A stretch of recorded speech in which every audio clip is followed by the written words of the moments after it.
મુંબઈમાં આપણું કાંદિવલી મંદિર છે. રવિવારનો સમયો હતો. સમયો પત્યો, બધા દર્શન કરી કે નીકળતા હતા.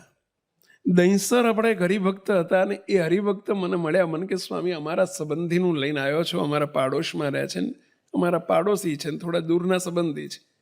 કપાળમાં તિલક ચાંદલો હતો, લગભગ 60-65 વર્ષની ઉંમર હતી. સ્વામી બહુ દુઃખી છે ને એમને 5 મિનિટ આપણી જોડે બેસવું છે, હળવા થવું છે. કંઈ વાંધો નહીં, તમે જમીન આવો ત્યાં સુધી અહીં લાઈન પતી જાય ને આપણે જમાડ્યા પછી બેસીએ, તમે જઈ આવો.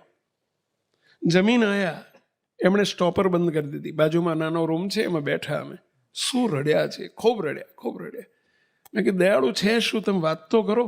મને કે સ્વામી, હું બોલી નહીં શકું, લ્યો લખેલું લાવ્યો છું. એમ કે ખિસ્સામાંથી મને 4-5 કાનાનો એક કાગળ આપ્યો. મને કે સ્વામી શાંતિથી વાંચી લો, હું બેઠો છું. મેં ચશ્મા બાજુમાંથી મગાયા અને પછી વાંચ્યો.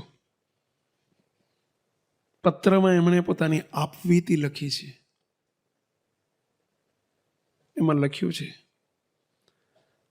સ્વામી, આજથી 30-35 વર્ષ પહેલા મહેસાણા જિલ્લાનું ફલાણું ગામ અમારું. અમારા ઘરે 5 વીઘા જમીન હતી, 4 ભાઈઓ હતા.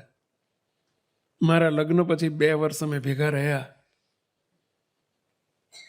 જાણ્યું કે આ 5 વીઘામાં 4 ભાઈઓનું તંત્ર ચાલશે કેવી રીતે. સ્વામી, મજૂરી કરવી જ પડે એવા જ સંજોગ હતા. બહુ ગરીબીમાં અમે મોટા થયેલા. અમે પહેર્યા લુગડે 2 માણસ નીકળી ગયા. અમદાવાદ આવ્યા ને અમદાવાદથી મુંબઈની ટ્રેનમાં 100-200 રૂપિયા ખિસ્સામાં હતા, એમાંથી મુંબઈ પહેર્યા લુગડે આવ્યા. સ્વામી, અહીંયા એને અમે અઠવાડિયું ફર્યા, ફૂટપાથ ઉપર હતા. એક નોકરી મળી, 2 જણાએ નોકરી ચાલુ કરી. એક ચાલીમાં અમે રહેવા માંડ્યું. એમણે બધું લખ્યું છે. સ્વામી, અમારે એક દીકરા ને દીકરીનો જન્મ થયો અમારા ઘરે. દીકરી મોટી હતી, ભણાવી ગણાવીને એને પરણાવી. સ્વામી, અમે પેટે પાટા બાંધીને મહેનત મજૂરી કરીને બંને બાળકોને ભણાયા. દીકરા ઉપર આશા હતી. દીકરી તો સાસરે ગઈ. 2-3 વર્ષ પછી દીકરો ભણી રહ્યો, પ્લાસ્ટિક એન્જિનિયર થયો.